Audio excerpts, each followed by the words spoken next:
my channel, where nightmares are not just dreams, but real stories waiting to be told. Tonight, I bring you terrifying true stories. Stories that will make you question reality. Stories so disturbing they might just keep you up at night. Turn off the lights, put on your headphones, and whatever you do, don't look behind you. It started with a letter. A thin, yellowed envelope with no return address slipped under my apartment door in the middle of the night. The paper inside was old, the ink smudged, but legible. "You should leave. He is watching." That was all it said. No name, no explanation. Just those 7 words written in trembling handwriting. I should have left. I should have packed my bags right then and walked out the door, but I didn't. Instead, I stared at the letter, convinced it was some sort of prank. And that was my first mistake. I had moved into the old apartment building just a month before. It was an old Victorian-style structure on the edge of town, the kind of place that looked like it belonged in a ghost story. The floors creaked with every step, the walls whispered in the wind, and at night the pipes groaned like something was trapped inside them. I lived on the 3rd floor, apartment 3C, and at first everything seemed normal. The rent was cheap, the neighbors kept to themselves, and aside from the occasional flickering light, nothing felt out of place, until the knocking started. It began on a Tuesday night, just after midnight. 3 sharp knocks, always 3. I opened the door to find nothing but the dimly lit hallway stretching into darkness. The next night, the knocks came again. This time, I checked the peephole first. The hallway was empty. By the 3rd night, I was wide awake, waiting. The clock struck midnight, and the knocks came again. I yanked the door open as fast as I could. Nothing. No footsteps, no sign of anyone. That was when I realized something was wrong. Something was very, very wrong. I started noticing things after that. Shadows that seemed too dark. The way the air felt heavier in certain parts of the apartment. And then there was the mirror in my bathroom. One night, as I brushed my teeth, I caught something, a movement, behind me. But when I turned, nothing was there. I forced myself to laugh it off. Stress, I told myself, lack of sleep. I was being paranoid.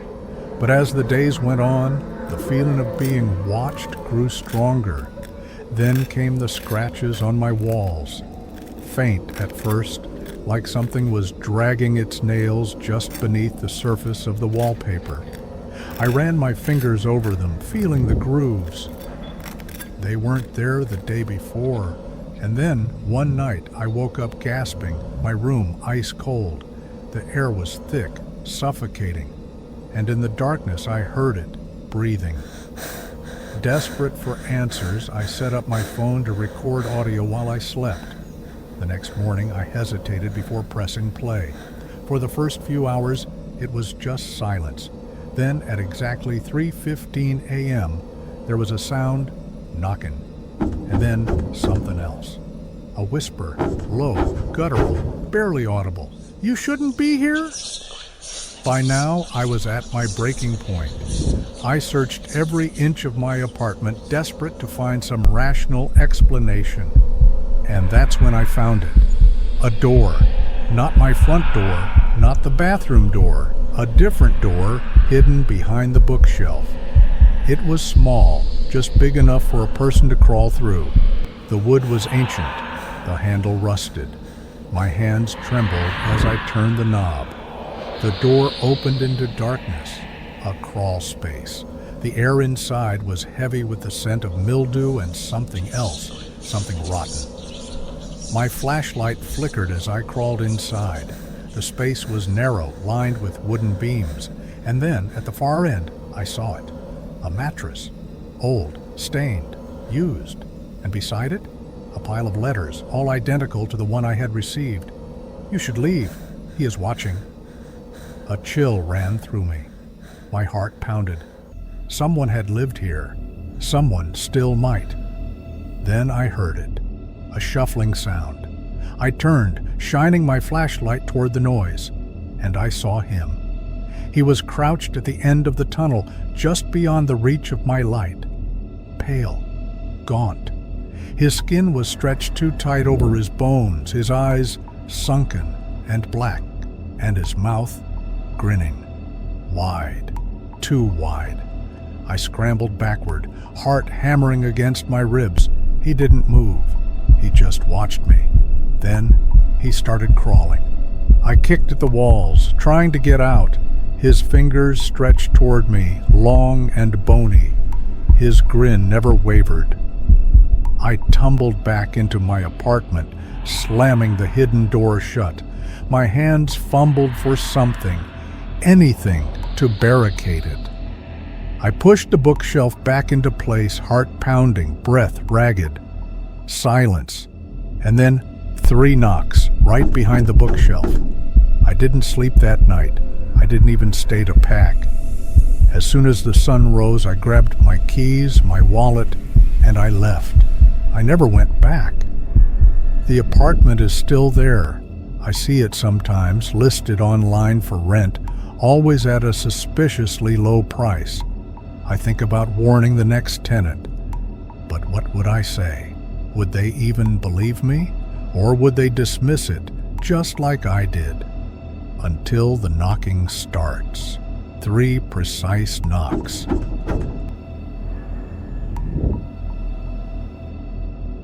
Story number 2. I was always fascinated by old, abandoned places. Maybe it was the way history seemed to cling to their walls, or the eerie silence that filled their empty rooms. So when I heard about the forgotten house on the outskirts of town, I knew I had to see it for myself. It wasn't on any map. You had to know someone who knew someone to even hear about it. The story went that the house had been built in the late 1800s by a wealthy family, but something had happened to them. People whispered about a tragedy, but the details were lost to time. What remained was the house, an ancient structure that had been left to rot. No one knew why it was never demolished. No one dared to ask. I convinced my friend Mark to come with me. He was hesitant at first, but after a few beers and a lot of convincing, he finally agreed.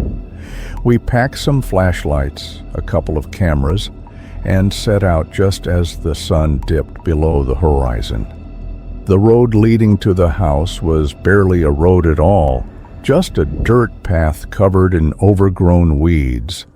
Our car's headlights cut through the darkness, illuminating the gnarled trees lining the path like silent sentinels. "I don't like this," Mark muttered. "Don't be a baby," I teased. "It's just an old house. What's the worst that could happen?" Famous last words. The house loomed before us, massive and foreboding. The moonlight did little to soften its jagged edges. The wood was warped, the windows shattered. Yet there was something strangely intact about it, as if it had been waiting for us. We stepped out of the car, our boots crunching against the gravel. The air was thick, suffocating. The closer we got to the house, the more I felt like we were walking into something we shouldn't. "Let's just take a few pictures and go," Mark said. "In and out. 5 minutes. Deal." I wish we had left right then and there. The front door was slightly ajar, creaking as we pushed it open. The interior smelled of decay and dust. The floorboards groaned under our weight, as if protesting our presence. I swept my flashlight across the room, faded wallpaper peeling off in strips, a grand staircase leading to the second floor, and furniture covered in white sheets, like sleeping ghosts. "This place is creepy as hell," Mark whispered. "That's the point." We moved cautiously, snapping pictures and recording short video clips. Every now and then, I thought I heard something. A whisper, a breath, but every time I turned, there was nothing. Then, we heard it. Footstep. Not ours. Mark and I froze. The sound had come from upstairs. "Probably just an animal," I whispered, trying to convince myself more than him. Mark didn't look convinced, but he followed as I started up the stairs. The wooden steps groaned beneath us, each one a protest against our intrusion. Halfway up, the air changed. It was suddenly colder, and a deep, inexplicable sense of wrongness settled over me. Then we reached the second floor. The hallway was lined with doors, all slightly open, leading into rooms that had been long forgotten. Then we saw it. At the end of the hall, there was a door that wasn't supposed to be there. It was different from the others, newer, untouched by time. No dust, no decay, just a perfectly pristine door in a house that had been abandoned for decades. "That wasn't on the blueprints," I muttered. "Let's not open it," Mark whispered. But I was already reaching for the handle. The moment my fingers brushed the cold metal, a wave of nausea hit me. My vision blurred, my ears rang. I felt something watching us. Mark grabbed my arm. "Let's go. Now." Then the door opened on its own. The room beyond was pitch black. Then something stepped out. We ran. We didn't look back. Down the stairs, through the front door, out into the night. My lungs burned, my heart pounded, but I didn't stop running until I reached the car. We jumped in, slammed the doors, and peeled out of there. For a moment, I thought we were safe. Then, Mark whispered, "Look in the rearview mirror." I did. The house was still there, a looming shadow in the distance, but in one of the upstairs windows, something was watching us. It was tall, too tall. Its head nearly touched the ceiling, and it had no face. I slammed on the gas. We didn't stop until we were back in town. We never spoke of that night again, but sometimes I wake up in the middle of the night, heart hammering, feeling watched. And when I glance at my closet door, it's always slightly open, just enough for something to see me. Story number 3. I don't know why I'm recording this. Maybe to warn someone, maybe because I need to tell it before it gets me too. Either way, if you're listening, be careful. It started a few nights ago. I was working late at the radio station, an overnight host for a small town station that barely got any listeners, the kind of gig where you could say anything and no one would notice. But that night, someone was listening, and they wanted me to know. At exactly 3:13 a.m., the static started. Not the usual hum of dead air. This was deeper, heavier, like something pressing against my ears. I checked the equipment. Everything was fine. But then, a voice, a whisper, crackling through the distortion. "Keep talking. Don't stop." I laughed it off at first, thought it was a prank, maybe some signal interference. But then my phone buzzed. An unknown number, just a text. "Keep talking. Do not stop."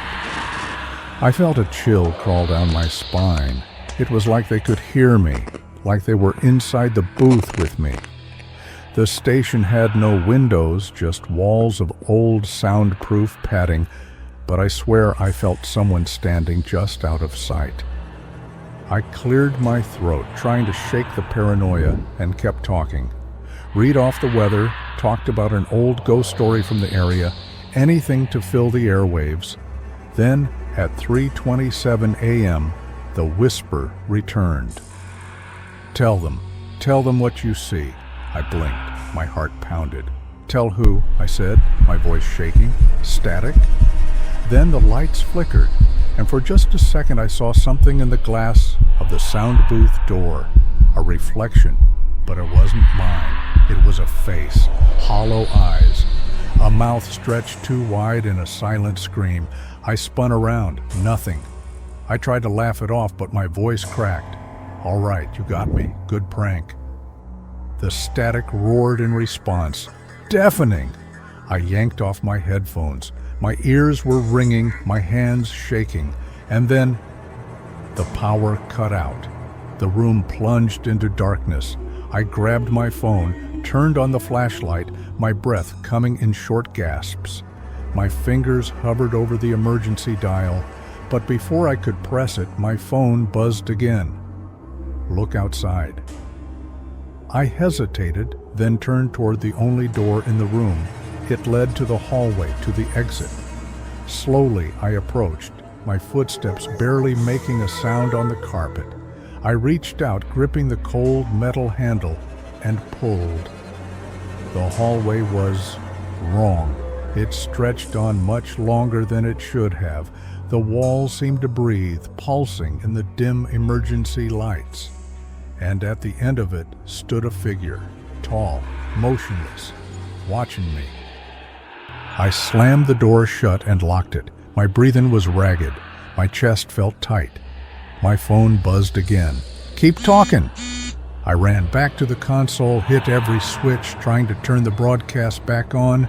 The equipment flickered to life, but the microphone was already on, and there was breathing on the other end. Slow, raspy. Who are you? I asked, my voice barely above a whisper. Silence. Then, footsteps inside the room. I spun, but there was no one there. My phone buzzed one last time. My hands trembled as I raised it to my face. You're not alone. I dropped the phone, heart pounding out of my chest. I could still hear the breathing, closer now, right behind me.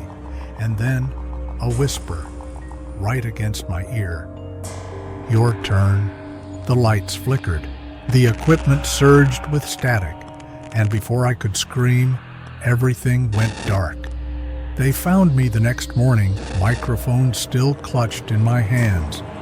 The station was empty, the recordings erased, but the broadcast kept playing. And if you ever tune in late at night, past 3 a.m., you might hear it too, a whisper calling your name. And if you do, keep talking. Do not stop. Okay, you made it. But are you sure you are alone? Shadows stretch long in the dark, and sometimes things watch from the corners. If you enjoy the stories, make sure to subscribe my channel before it's too late. Leave a comment below if you are there, but remember, some stories should never be told. I hope I'll see you very soon.